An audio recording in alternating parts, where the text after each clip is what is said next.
Hello बच्चों, जैसा कि आपने टाइटल में देख ही लिया है कि आज हम क्या करने वाले हैं। तो बिना किसी रुकावट के हम अपनी वीडियो स्टार्ट करते हैं। आज हम देखेंगे एक्सरसाइज 5.1 के रिमेनिंग क्वेश्चंस। हमने 6th क्वेश्चन तक प्रीवियस वीडियो में कंप्लीट कर चुके हैं। अब आते हैं 7th क्वेश्चन पे। Can two angles be supplementary if both of them are. ठीक है, हमें क्या बताना है? सप्लीमेंट्री, जिनका सम 180 होता था। क्या दोनों एक्यूट एंगल होंगे? ये हमने इंट्रो में भी देखा था। ठीक है, जिन्होंने नहीं देखे है वो देख सकते हैं, डिस्क्रिप्शन में क्या है, प्लेलिस्ट है सारी की सारी। ठीक है, देन अगर मैं यहाँ पे बोलती हूँ कि दो एक्यूट एंगल होंगे तो क्या आपका एंगल, दोनों एक्यूट एंगल को आप प्लस करोगे तो 180 डिग्री के इक्वल आएगा? नहीं ना। एंड सेकंड में ऑब्ट्यूज का नहीं आ पाएगा, वो 180 से आगे चला जाएगा। एंड राइट एंगल का आ जाएगा। ठीक है, दोनों के दोनों एक जैसे होने चाहिए। अगर दोनों एक्यूट होंगे तो दोनों एक्यूट, दोनों अगर एक ऑब्ट्यूज होगा तो दूसरा भी ऑब्ट्यूज होगा। देन एक राइट होगा तो दूसरा भी राइट होगा। ठीक है, तो इसे लिखने का तरीका देख लेते हैं, क्योंकि भाई हम बोलने से तो कुछ भी बोल देते हैं, लिखना भी है ना साथ में। तो हमारा क्या आएगा 7th का फर्स्ट का, क्योंकि हमें देखो समझ में सब कुछ आता है लेकिन हम अपने वर्ड्स में एक्सप्रेस नहीं कर पाते हैं। ठीक है, समझ लोगे तो या तो मेरे यूट्यूब चैनल से समझ सकते हो तो किसी और से भी, लेकिन लिखने का तरीका तो आना चाहिए ना। तो हम लिखेंगे यहाँ पर कि लिखना कैसे है, समझ में तो सब कुछ आ जाता है। तो तो हम यहाँ पे क्या लिखेंगे? No if two angles are acute, अगर दोनों एंगल एक्यूट होंगे मीन्स लेस देन, ये एक की बात हो रही है कि लेस देन 90 होगा एक एंगल। तो अगर इनका सम भी कर लें हम, the two angles can't B, अगर देखो दो एक्यूट एंगल्स का सम करेंगे तो वो 90 डिग्री आएगा। कॉम्प्लीमेंट्री जरूर हो सकता है लेकिन सप्लीमेंट्री नहीं हो सकता है। ठीक है, can't be supplementary because their sum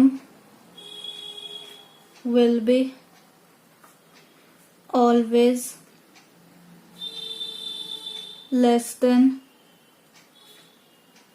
या फिर हम इक्वल टू भी कह सकते हैं, क्योंकि अगर एक 45 का होगा दूसरा भी 45 का होगा तो वो हमारे क्या है, एक्यूट है। एंड उनका सम क्या होगा, वो 90 डिग्री के इक्वल आएगा। ठीक है, लेस देन होएगा और इक्वल टू 90 होएगा, लेकिन 90 से ग्रेटर बिल्कुल नहीं होएगा दो एक्यूट एंगल्स का सम।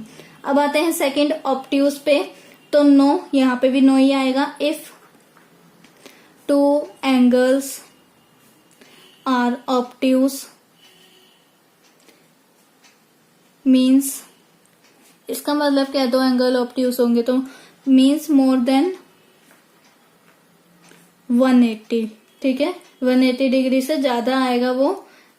तो हम यहाँ पे क्या लिखेंगे? मोर देन, यहाँ पे 90 आएगा कि वो 90 डिग्री से बड़े होंगे। ठीक है, सारे के सारे 90 डिग्री से बड़े होंगे। ऑब्ट्यूज का तो मतलब ये है कि 91 क्यों ना हो लेकिन 90 से बड़ा होना चाहिए। तो यहाँ पे क्या लिखेंगे? The two angles can't be supplementary because, अभी लिखेंगे यहाँ पे इनका सम जो होगा, there sum will be always more than, यहाँ पे बस मोर देन ही लिखेंगे, मोर देन 180 हमेशा ही रहेगा। इक्वल टू हो जाता तो वो सप्लीमेंट्री नहीं हो जाता है ना, तो इसलिए हम यहाँ पे क्या लिखेंगे? मोर देन बस। अब आते हैं थर्ड राइट एंगल पे। तो यस यहाँ पे लिखेंगे क्योंकि दोनों राइट एंगल 90 के होते हैं।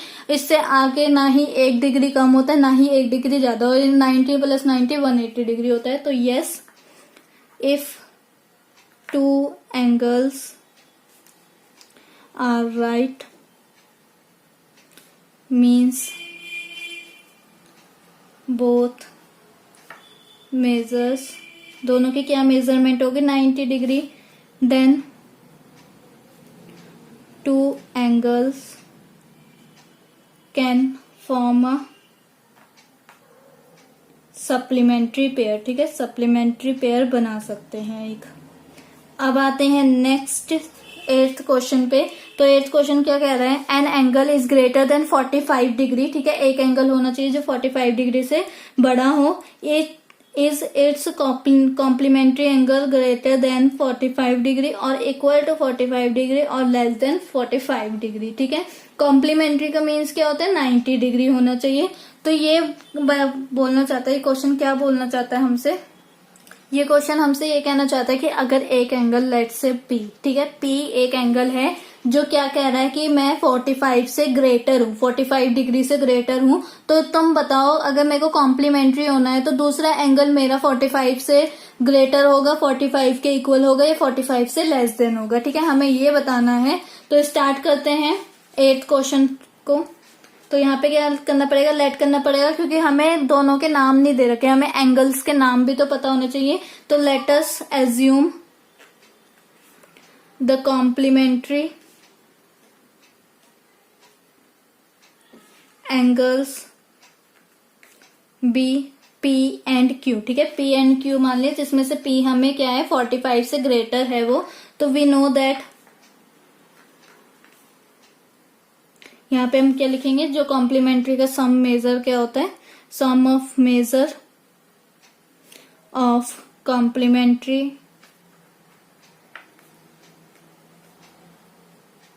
Angle pair is 90 degree. ठीक है, देन हमारी इक्वेशन क्या बनेगी कि P plus Q equals to में 90 डिग्री होगा। जहां पर हम इसके इक्वल्स टू में ये 90 डिग्री नहीं रखेंगे, एक है हमारा 45 डिग्री और जिसे हमने P बोला है कि P प्लस Q, तो एक तरफ ये रहेगा मेरा, देन एक 90 डिग्री है, मतलब P मेरा 45 डिग्री है, 45 से ग्रेटर है।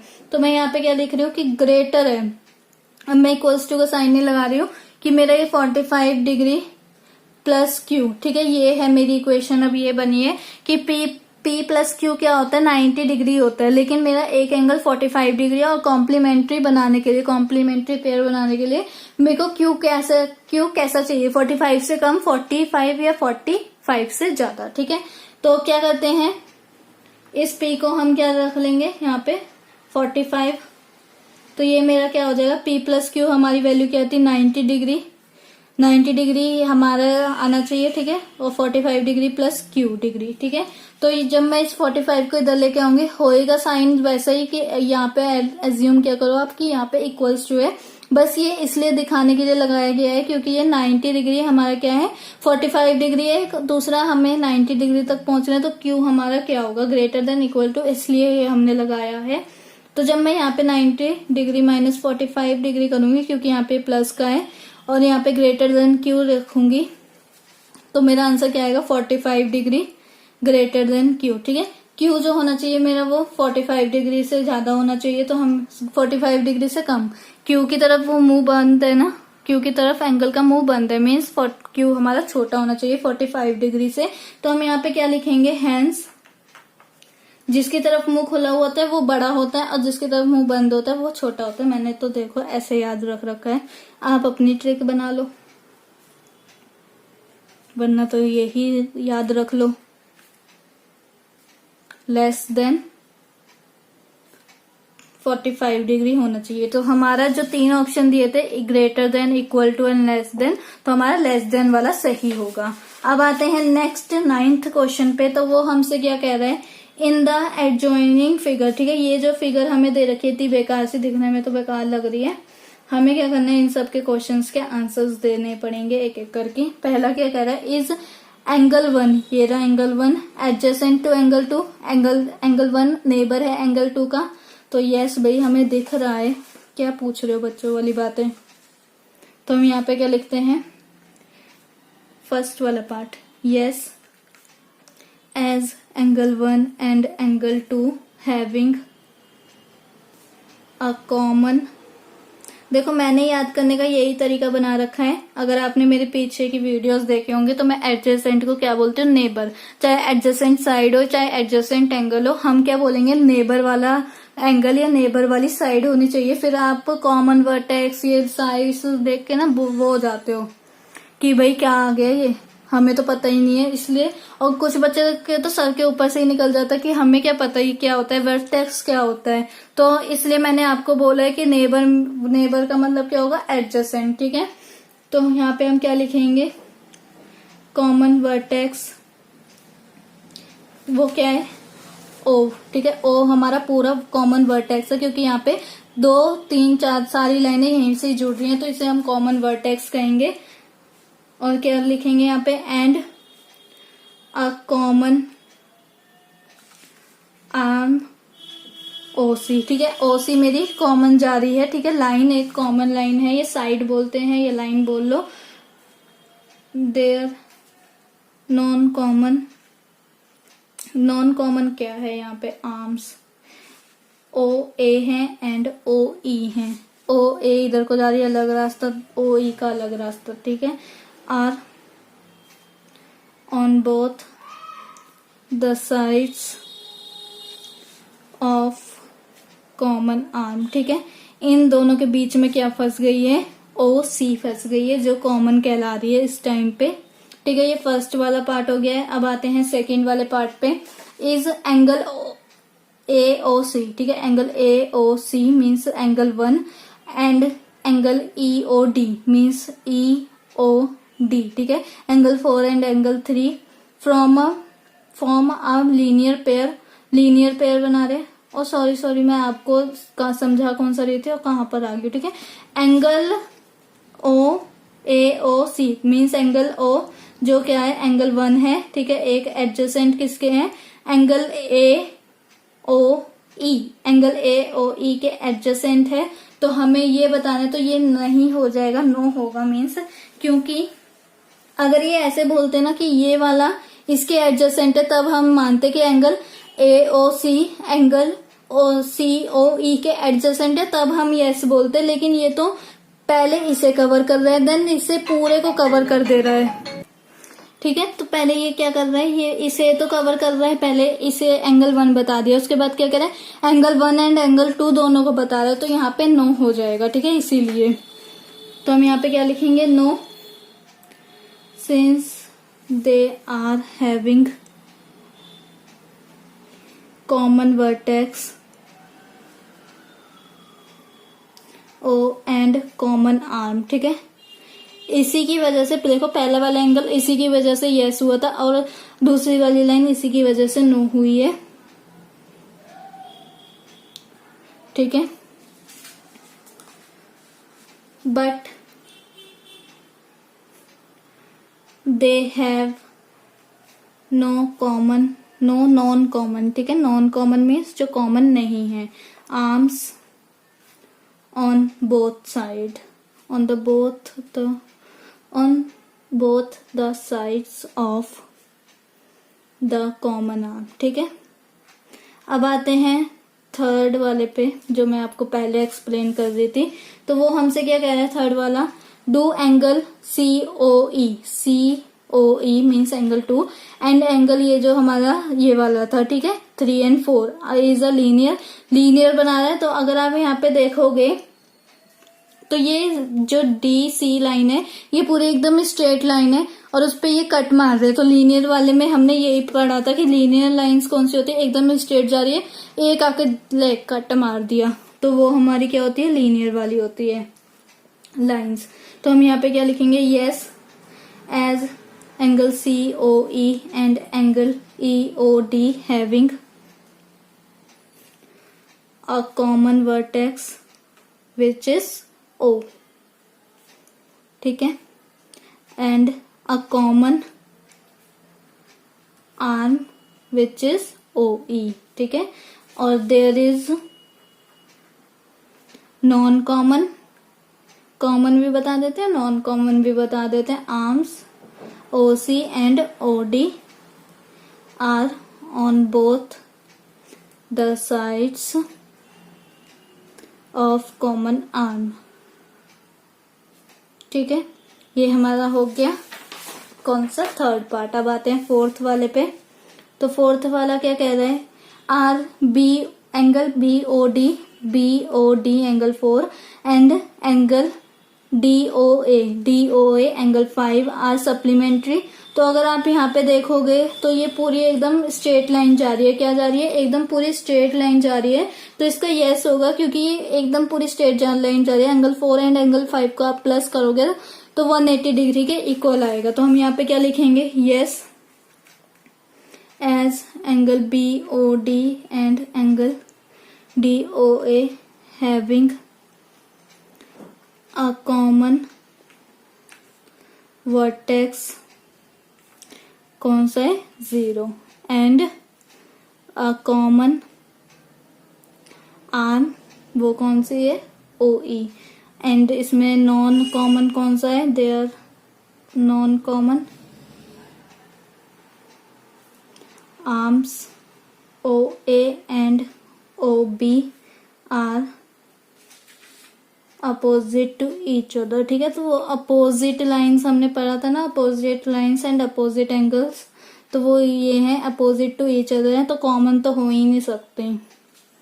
देन आते हैं फिफ्थ वाले पे, is angle 1 vertical opposite to angle 4। Angle 1 angle 4 के वर्टिकल अपोजिट है। अगर आप इस वाली लाइन को भूल जाओ तो एकदम क्रॉस कट कर रही है ना, ये एकदम पूरे क्रॉस कट कर रही है ऐसे करके, तो ये जो एंगल 1 है एंगल 4 के इक्वल होगा अपोजिट एंगल की वजह से। ठीक है, तो हम यहाँ पे क्या लिखेंगे, yes angle 1 and angle 4 are formed by the intersection of two straight lines AB and CD। ठीक है, तो ये हमारा फोर्थ वाला भी हो गया। अब आते हैं सिक्स्थ वाले पे आते हैं अब हम। तो सिक्स्थ वाला क्या कह रहा है, what is the vertically opposite angle of angle 5। Angle 5 का कौन सा वर्टिकल अपोजिट होगा, ये वाला COB। ठीक है, ये पूरा 2 and 4, क्योंकि अगर आप इस लाइन को छोड़ दो ना तो ये तो पूरे 2 क्रॉस कट बना रही है, जिसमें ये इसके अपोजिट है, ये इसके अपोजिट है। यहाँ पे एक लाइन आ गई है, इसलिए इन्होंने एक लाइन ने 2 एंगल्स को टुकड़ों में बांट दिया है। ठीक है, तो हम यहाँ पे क्या लिखेंगे, angle COB is the vertically opposite angle किसका, ऑफ एंगल 5 का। ठीक है, because these 2 angles are formed by the intersection of 2 straight lines, वो ऊपर वाली की तरह सेम होंगी AB एंड CD। ठीक है, अब आते हैं सिक्स्थ वाला तो हो गया, अब 10th क्वेश्चन पे आते हैं। ये हमारा लास्ट क्वेश्चन है, जिसकी फिगर भी हमें बहुत बेकार सी दे रखी है। हमें क्या बताना है, indicate which pairs of angles are, हमें वर्टिकल अपोजिट एंगल्स बताने हैं एंड क्या बताने हैं, लीनियर पेयर एंगल्स बताने हैं। तो वर्टिकल अपोजिट एंगल एक एक करके सब बताते हैं। तो पहला क्या देखते हैं, वर्टिकल अपोजिट एंगल 10 का फर्स्ट वाला पार्ट। तो कौन कौन से वर्टिकल अपोजिट होंगे, तो फर्स्ट का क्या होगा, ये 4 एंड 5 का क्या होगा, ये 2 + 3। ठीक है, ये पूरा है तो ये भी पूरा ही आएगा। यहाँ पे बस ये वाली लाइन एक्स्ट्रा आ गई, वरना ये ऐसे कट होके जा रही है, तो इसका अपोजिट ये, इसका अपोजिट ये। ठीक है, तो हम क्या लिखेंगे यहाँ पर, एंगल 1 एंड एंगल 4 और एंगल 5 एंड एंगल 2 + एंगल 3। ठीक है, are vertically opposite angles because these 2 angles are formed by intersection of 2 straight lines। ठीक है, 2 स्ट्रेट लाइन से ये हुआ है इसलिए। अब आते हैं लीनियर वाले पे। तो सेकंड पार्ट, लीनियर पेयर्स कौन से होते हैं, एक लाइन सीधी सीधी जा रही है, उस पर खचैक करके मार दिया, तो ये सीधी सीधी जा रही है, इस पे खचैक एक मारी, तो ये एंगल 5 हो गया, एंगल 1 एंड 5 हो गए। और ये दूसरी तरफ से देखोगे नीचे वाली तरफ से, तो angle 4 and angle 3 and angle 2 है ना, ये भी हमारी है, लेकिन हम इन्हें नहीं करेंगे। हम किसे करेंगे, फिर एक ये लाइन जा रही है ये वाली, ठीक है, ये वाली, इस पे कौन सा बन रहा है, एंगल 4 एंड एंगल 5, ठीक है। ये दो ही कंसीडर करेंगे हम। तो क्या लिखेंगे यहाँ पे, एंगल 1 एंड एंगल 5, और दूसरा कौन सा, एंगल 5 एंड एंगल 4। ये वाले कंसीडर क्यों नहीं कर रहे हैं, क्योंकि यहाँ पे इन्होंने ये लाइन कट कर दिया। अगर ये सीधी जाती तो इसे, इन दोनों को भी कंसीडर करते हम। अब आते हैं, क्या लिखेंगे यहाँ पे, these are having a common vertex। वो कौन सा है, vertex and also having common vertex तो है, लेकिन और भी क्या है, हैविंग नॉन कॉमन आर्म्स, ठीक है। कॉमन आर्म्स इसमें कोई भी नहीं है, मतलब साइड्स कोई भी नहीं है, सारी अपोजिट हैं एक दूसरे से, अपोजिट टू ईच अदर, ठीक है। तो अब देखते हैं कोई और क्वेश्चन भी है, क्योंकि मेरे को एक और, अरे अभी तो बहुत सारे हैं। तो हम क्या करते हैं, यहीं पे छोड़ते हैं। नेक्स्ट 4 हम नेक्स्ट में करेंगे, क्योंकि मेरे को लगा कल 10 ही थे। अब हम बाकी क्या करते हैं, 4 क्वेश्चंस नेक्स्ट वाली वीडियो में करेंगे। तब तक बने रहिए और इन्हें सॉल्व करो क्वेश्चंस को अपने आप भी। एक बार देखो वीडियो पे समझ लो कि कैसे लिखना है, क्या करना है, देन उसके बाद अपने आप भी सॉल्व करो कि हमें कितना समझ में आ गया है, ठीक है। देन मिलते हैं हम अपनी नेक्स्ट वीडियो में। अगर आपको मेरी वीडियो अच्छी लगी और आप चाहते हो कि ऐसी वीडियोस और आती रहें, तो इसे लाइक कीजिए, शेयर कीजिए एंड सब्सक्राइब करिए। Thank you.